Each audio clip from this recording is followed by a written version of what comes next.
to the next one, which is Nick Diaz, Robbie Lawler. Take it away. Me? Oh, dude. All right, we got a throwback here. And UFC 43 or something? is that correct? Oh my God, that's crazy. That is crazy. It's no UFC 47. It's on. It's on. Yeah, it's on. All right. It's been 5 years since this guy's fought. This fight is a Nick Diaz. Almost 7. Are you serious? The last time he fought was January 31st of 2015. We're going on almost 6.5, 7 years. It's more than 6 and it's like 6 years and 8 months. Yeah, this fight is a huge question mark. A guy who hasn't fought in 5 years, Nick Diaz. I do hear a lot of people talking about ring rust, but do you think either one of the Diaz brothers can have ring rust? These guys live and breathe fighting. These guys fight every single day. I do not believe that a Diaz brother could have ring rust. That is not even in the equation of this fight for me.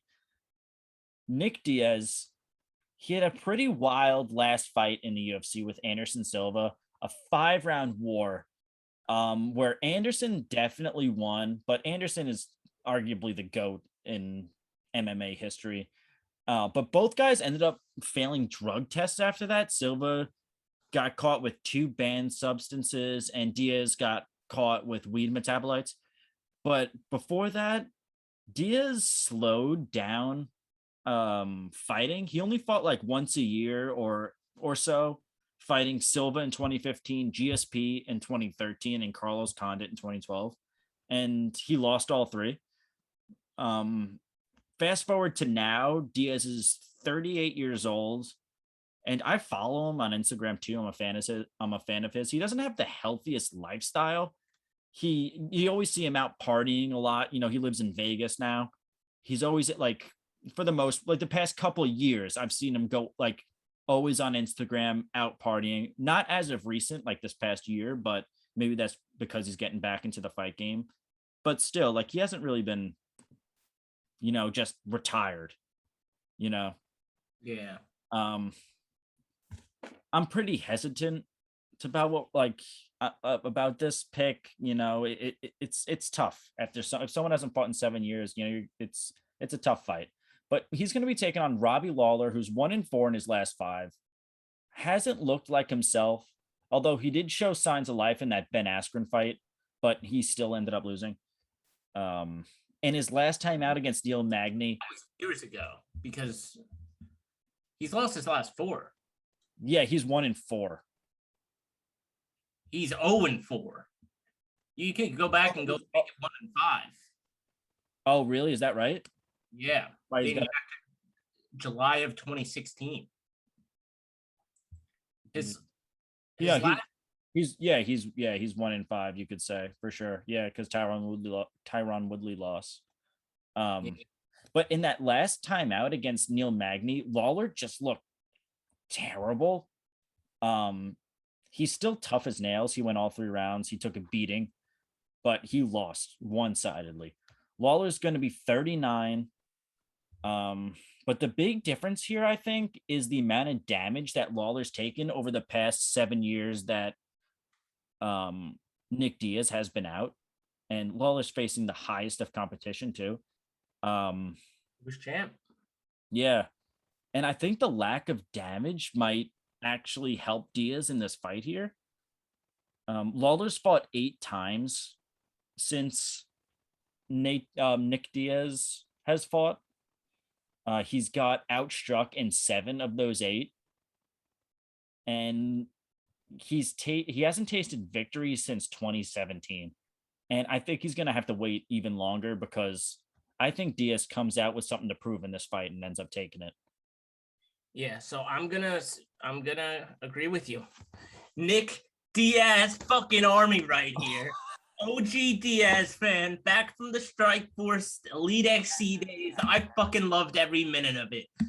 Fucking back Oh man, I could go for days on how much I love Nick Diaz. Reminisce with us. You're a 13-year-old Dan Flanagan he's in his bedroom. Watching Nick Diaz It's get Saturday wins night.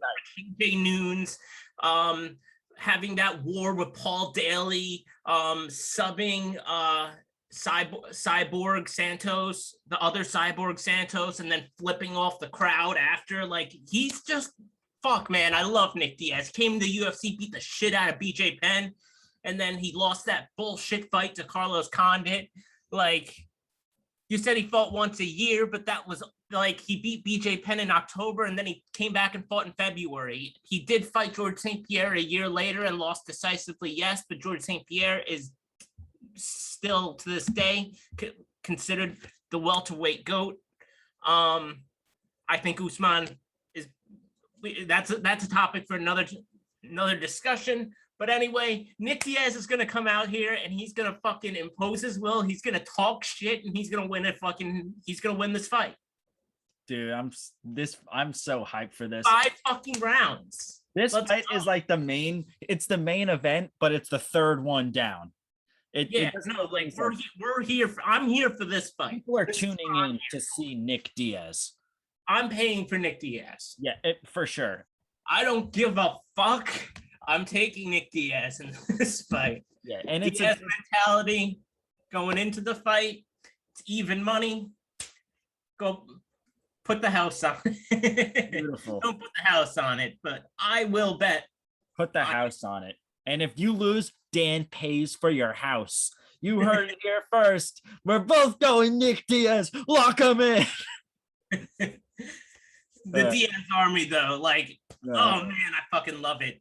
Yeah, like, no, it's gonna be a lot of fun. Overshadowed by Nate at this point. Like, I remember when Nate was under the shadow of Nick, and then Nate was making a name for himself, like, doing the same shit Nick was doing. I just fucking love the Diaz brothers. Nick Diaz, War Diaz, let's go. War Diaz, let's go. We're agreeing. We're both going Nick Diaz, of course. We're gonna move right into the next.